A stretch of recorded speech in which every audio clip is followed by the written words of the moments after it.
The Tribal Chief's reign as undisputed WWE Universal Champion could be coming to an end in less than a week. So with that being said, let's rank all his title defenses in the tier list. As always, hit that subscribe button and make sure to hit the notifications because you're not going to want to miss the content we got coming out. So the first match we got is Jey Uso versus Roman Reigns at Clash of Champions. It was good. The match itself would have probably been meh, but overall just establishing Roman Reigns as his force because he just squashed Jey Uso. This was prior to main event Jey Uso. You know, he squashed him, and Jey did such a good job of selling. So I'm going to put that in the good tier. And then, honestly, I'm going to put Braun Strowman versus Roman Reigns in meh. It wasn't bad. It wasn't bad. It wasn't good, in my opinion, at all. It was a SmackDown match, so I wasn't expecting anything crazy. We obviously all know who was going to win that match. And that was fine. You know, I thought it was meh at best. But once again, like, you're not going to get, I mean, look at how many freaking title reigns this guy, defenses this guy has. Like, you're not going to get banger after banger, you know? So then we move into the Hell in a Cell match of Jey Uso and Roman Reigns. Same thing. I'm gonna put this one ahead of that one because of the interference with Jimmy coming in, and it seemed like Roman Reigns was generally apologetic about hurting Jey, and then boom, he puts Jimmy in the guillotine, and just like, wow, this is this man's a menace, bro. Roman Reigns hit the heel turn so fast and did it so great. Honestly, yeah, I'd probably put that above the first clash between the two. Now we have a trifecta of Kevin Owens versus Roman Reigns. It was at TLC, then SmackDown, then Royal Rumble. And I think they face, obviously, later on, too. I mean, he faced Kevin Owens a lot during his reign. But the first match, in my opinion, was the best. I think him at TLC, Roman Reigns, Kevin Owens, TLC. I mean, dude, Kevin Owens puts his body on the line in all of these matches. He's an unbelievable wrestler. And honestly, dude, I need to see him get a world title run again. But yeah, this was a great match between the two. Obviously, I think Jey Uso interferes in this one, costs Kevin Owens, happens pretty much 8,000 times along the way. Their match on SmackDown, the steel cage match, was good. It was kind of, we all once again knew they wouldn't be taking the title off of Roman Reigns here. It was a good match, though. At one point, I actually did think for a second that Kevin Owens was going to get out, but once again, Usos interfere, this, that, and the other thing. It was a steel cage match, so it made Roman look like a little bit of a, you know, like it made him look like a cowardly heel in a way. So, okay, now this match, unfortunately, I'm going to put at the top of the meh category because the match itself was good. Maybe I put it in good. We'll figure it out. But the match itself was fine, but the ending really, really pissed people off, and it pissed me off a lot. There was a moment, I think this is the right Royal Rumble I'm picking, not the second one. So I think this is the right Royal Rumble. Basically, what happens is Kevin Owens looks like he should be winning, but he's unconscious, whatever. Roman Reigns gets handcuffed, and Paul Heyman really, really struggled to get the handcuffs off. So I have no idea what the issue was, but it literally sat there for like 10 minutes. Kevin Owens just laying on the floor, like, oh, yeah, you know, and the ref had to make up some bullshit saying, hey, you know, well, he's actually sitting up in a way, so he's not laying down. As last man standing, I believe. So whatever, the match it was fine. It was fun for a little bit, but I'm going to put it in meh for the ending. Now, next up, we have a few Daniel Bryan Roman Reigns matches, right? Now, if you ask these guys to have a bad match, it'd be nearly impossible for them to. However, the Elimination Chamber one was ass. Why? Because Roman Reigns, in typical heel coward way, approached Daniel Bryan after he just won an Elimination Chamber and granted him the title shot there. And unfortunately, Daniel Bryan got destroyed in about under 2 minutes, so this was terrible. However, their encounter at Fastlane goes into the GOAT tier, at least for now, because this was one of my, you know what? No, I'm going to put it in great for now. And you'll see why, because this was one of my favorite matches, right? But I'm trying to keep that GOAT tier for like 2 to 3 matches at the most. And I already saw like 3 matches I want to put in there. So I'm going to put it at great. It was a great match. Daniel Bryan is the probably best actual wrestler in all of wrestling right now. So I'm going to say that's in the top of the great tier. I don't see anything passing it up, but I will say this. This match was unbelievable. Edge, Roman Reigns, Daniel Bryan triple threat. It was phenomenal in every way. And if you have a problem with it, it's because of the ending. Dude, the ending made it the best in my opinion. Roman Reigns stacking Edge and Daniel Bryan was the best thing for him. it made him look like this dominant champion we needed him to be. He was an unbelievable force up to this point, but he was getting help from Paul Heyman, from Jey Uso, all of them, right? But when he stacked them, it made you feel like this is our tribal chief right here.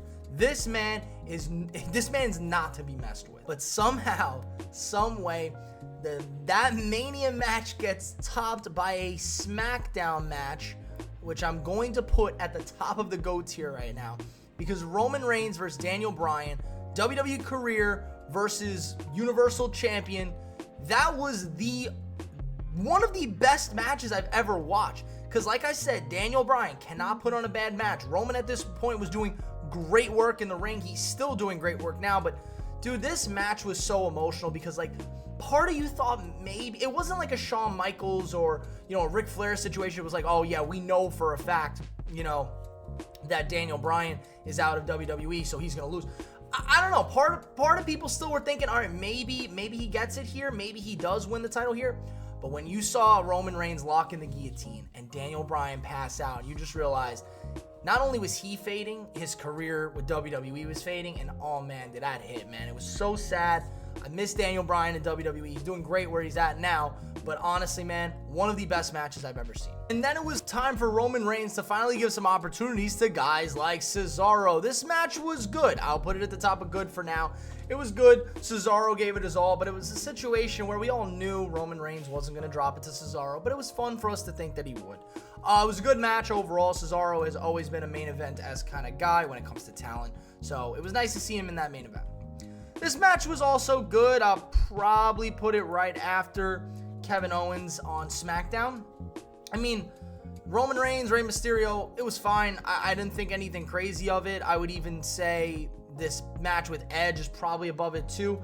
It was good. This match was a little bit long in my opinion. Edge versus Roman Reigns, I think it was like over 30 minutes, and like, you know, Edge is not young anymore, so like he was definitely fatigued at the end, but overall, fine matches on both ends. Neither of them really like move the needle for me, but I would say they're all solid. They're all good in that tier. Next up, we have John Cena versus Roman Reigns at SummerSlam, and this is a situation that I feel like happens with Roman Reigns matches from now on. Is the build-up just didn't equate the match. Honestly, this could be partially on Cena just not really being in that state to wrestle as much. I'm going to put it in meh for now, because overall the match was meh. You know, I love Cena, but he just didn't look like himself out there. Roman kind of squashed him most of the time, and it was another situation just not believable that Roman Reigns would lose. So, but then I have this Roman Reigns versus Finn Balor, regular TV. This was a great match. I was very happy with this match, you know, and it got me excited for the next match we were going to get, right, at Extreme Rules. I'm going to talk about it right now.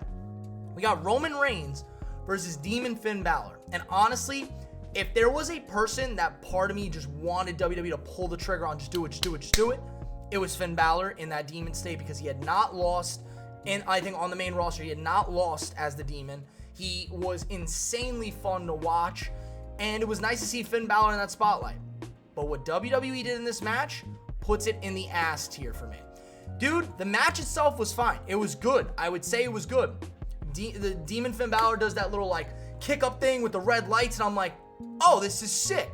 The ending where the ropes just snapped, we never got any sort of reasoning why. It was not confirmed who cut the ropes or if somebody cut the ropes.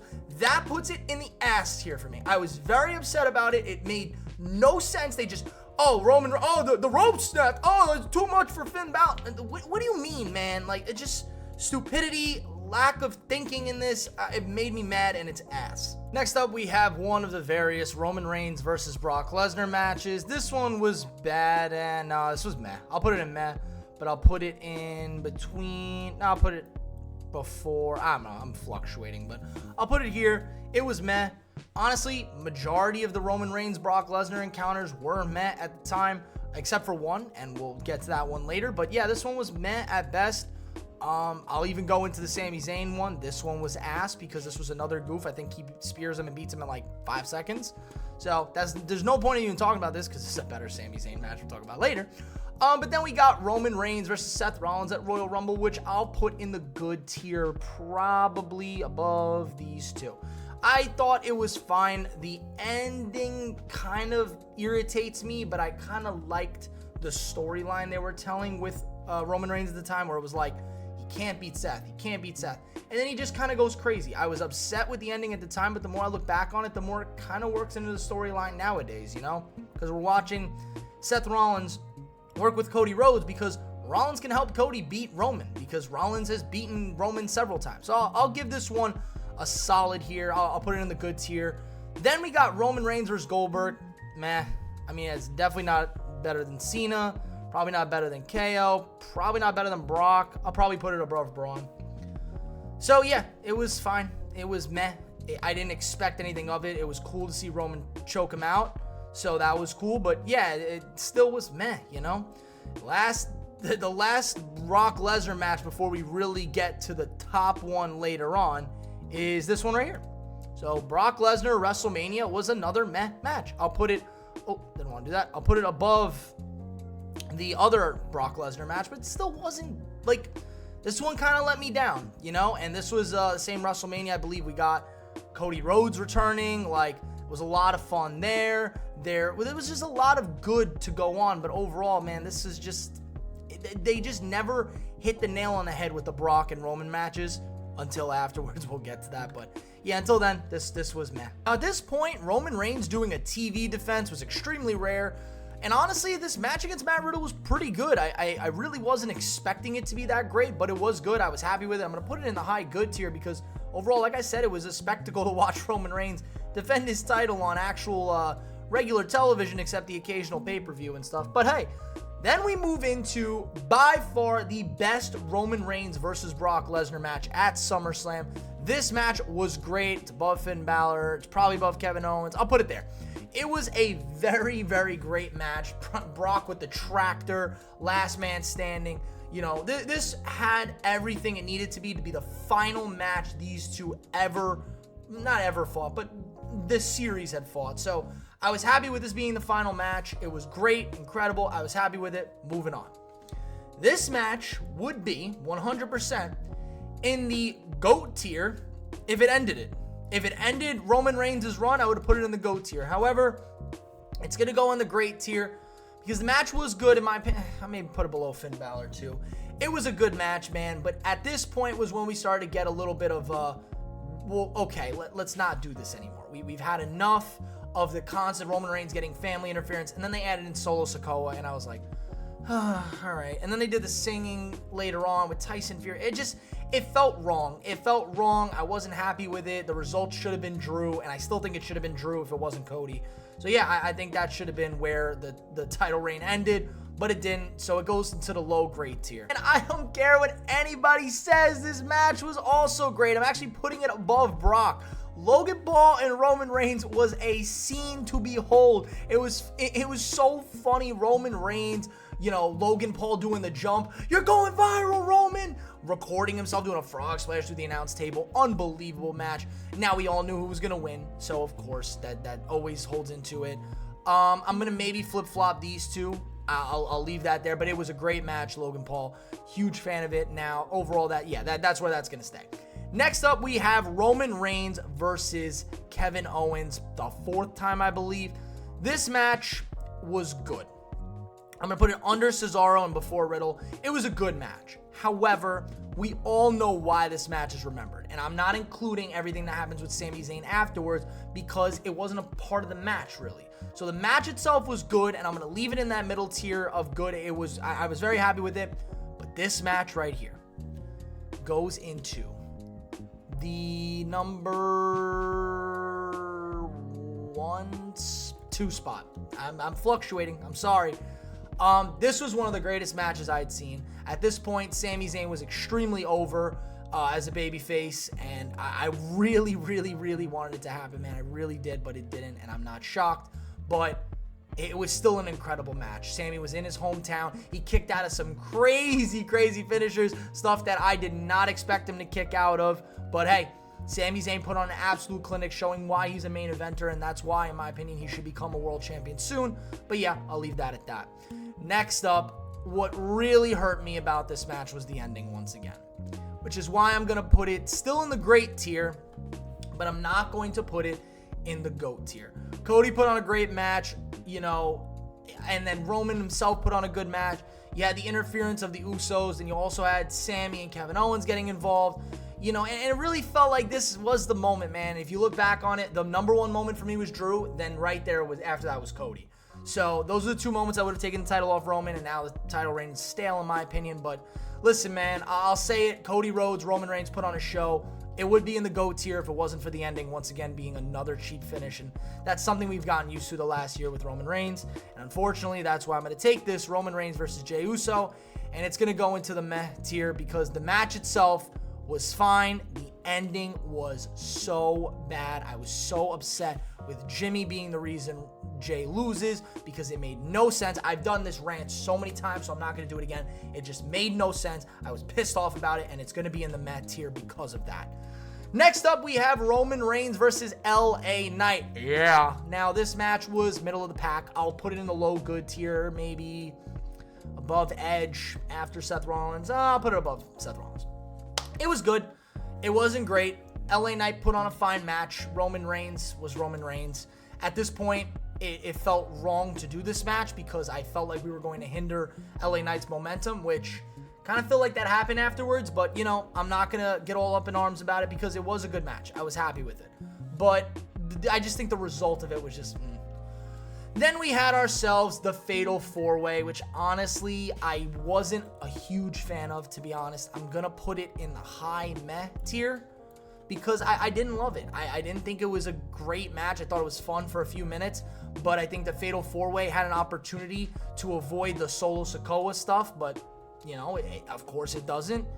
And that's what pisses me off, man. It's like we had the opportunity to avoid the cheap tactics here with a Fatal 4-Way match. You don't even have to have Roman, like, you know, you could have Roman win because of, like, LA Knight hitting a BFT on AJ Styles or Randy Orton hitting the RKO and AJ's down and boom, here comes Roman. Like, that's how it should have been, and there should have been no interference, and I don't know, whatever, man. Like, it was meh. It wasn't the worst meh, but it was meh in the end of the day. Now, once again, we could be witnessing the end of one of the greatest title reigns we have ever seen in the next week. So let me know in the comments below what you agree with, what you disagree with, and do me a favor, call me a Cody Crybaby because I am, because Cody Rhodes is going to finish the story at WrestleMania, and you guys will be ready for it. Anyways, everybody, thank you guys for tuning into this video. I'm The Wrestling Truth, and I'll see you all in the next one. Peace.